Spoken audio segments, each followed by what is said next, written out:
Greetings from the beach. I hope you enjoy my presentation. Students as Writers and Composers, Workshopping in the Digital Age by Troy Hicks and Frankie Siverson. It takes time. To incorporate digital aspects into a writer's workshop or a reading workshop, it doesn't happen overnight. It's developed through the use of practice and trying different techniques and tools and involving your students, and also evolving with your students. It's not something that you're going to master right away, but it's something that you need to take a step and start. You talk to other people that have tried it. Try to implement maybe one aspect and go from there. It's not going to happen overnight, but it will happen once you start it. Incorporating digital aspects into a writing workshop or a reading workshop creates more choice in what your students can do, the text that they read, the way that they write. It allows them to have a variety of mentor texts that are sometimes non-traditional texts, and it just gives them so many more options. They can also write about their literature in authentic ways with real audiences.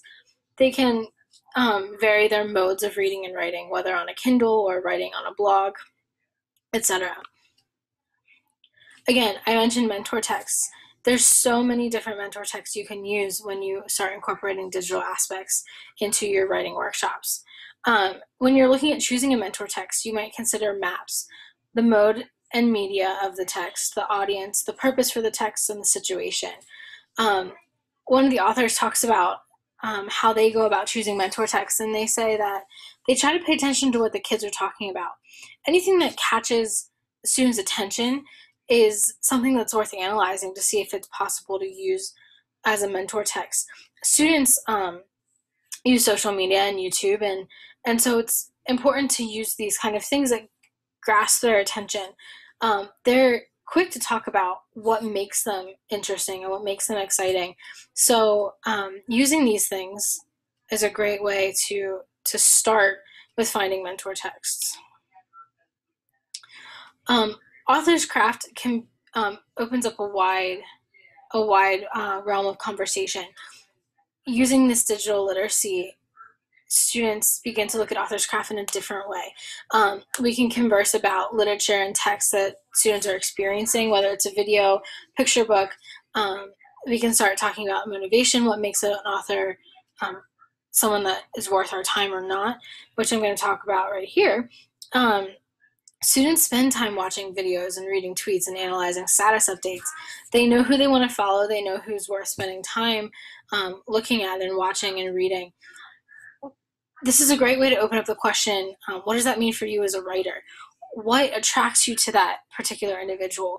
What about their presentation or about their writing draws you and makes them worth your while? So using things that the students are already aware of and are already interested in can really open up that conversation in a much wider and broader way than if we would just be analyzing maybe a poem that they've never heard of before. Not to say that we shouldn't use poems and that we shouldn't introduce our students to new texts, but using things that they already know maybe will open up this conversation a little more and then maybe help them transfer it over to traditional texts. Incorporating digital literacy doesn't mean that your routines have to change. We're still planning many lessons. We're still having small group interactions and activities. We're still having sharing sessions, reading time, writing time. Just technology is now embedded into the workshop. So we are using pieces of technology to create digital facets of this workshop, but your routines are still very similar.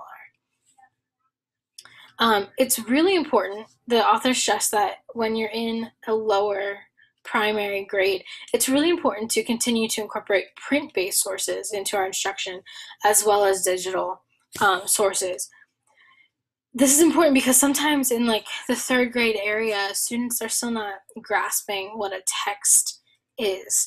So in order to help them to firm that idea in their minds, it's important to incorporate these print texts as well as the digital text. Mixing the two will help keep students engaged and help them master both sides of literacy, but also still learning that traditional literacy of reading a physical text. Now, if you're looking at secondary classrooms, which I know some of us are, it's so important to incorporate both print-based sources and digital sources.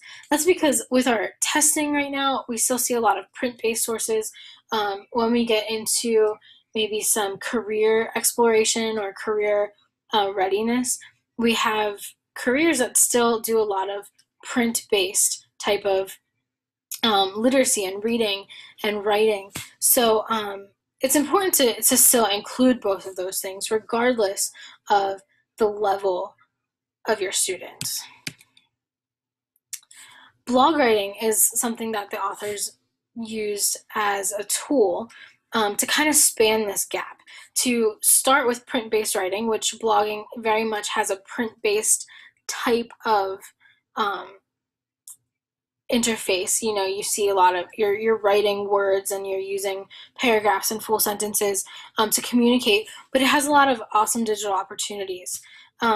With blogging, there are endless possibilities of incorporating videos and images as well as the text of the post. So you're incorporating that digital aspect of the videos and the images and maybe an infographic or something that is more visual or auditorial, but you're also combining it with that text. So it's bridging that gap of both digital and print-based, and it's helping students see that there is a connection there. It's not just one or the other, but there is both. Students are composers, and it doesn't matter what they're writing. If they're creating a text, whether that is a written text, a video text, an auditorial text, they're composing this in the kind of drafting and writing workshop type of composition. And the authors really stress that, you know, a text is not just a book or a physical paper and pencil type of thing. Now, that is still important, and yes, we are composing in that element, but we are also composing in videos and in music and in maybe auditorially and images, things that are conveying information. This is still writing and composing, and I think that our students are kind of missing that, and maybe even especially with struggling readers and writers, they're missing that connection, that what they do at home in their spare time, you know, on the computer is still literacy, it's still learning, still reading status updates, is still reading, and still looking at this video on YouTube of how to make a bracelet, which is what they were talking about in the article I read. That's still gathering information, that's still taking in a text, and it's important that the students learn that when they create these things, they are writers, they are writing. It's their words, their message. So it's really important that students kind of view themselves as that, and we view them as that as well, regardless of the media or the modality of their writing. Now, you may be thinking, well, how do we assess this? And it's true that assessment is the hardest part of digital writing and digital projects and things like that. And in a traditional setting, writing is very difficult to assess, let alone in this multimodal type of idea. Hicks actually recommends the framework for success in post-secondary writing that he mentions in his book. If you look at the article that I've posted with this video, it's in the sidebar at the end of the article. He also mentions the National Writing Project's Multimodal Assessment Project.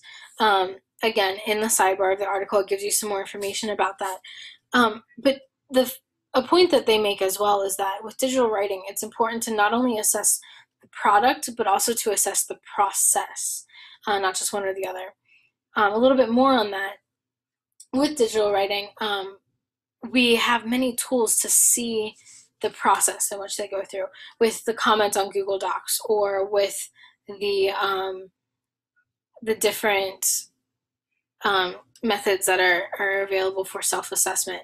So there's ways to do these, and it's definitely something that is possible.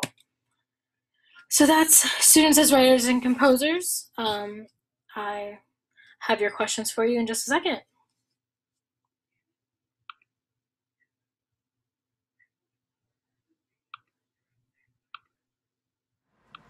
Okay, So here are my questions for you to answer in the discussion posts. 1. What is one way that you can start to incorporate digital technology into your reading or writing workshops? And 2, who is one person that could be a resource for you that has already started to implement digital technologies into their classroom that you could maybe talk to about other ways to do so in yours? Thanks!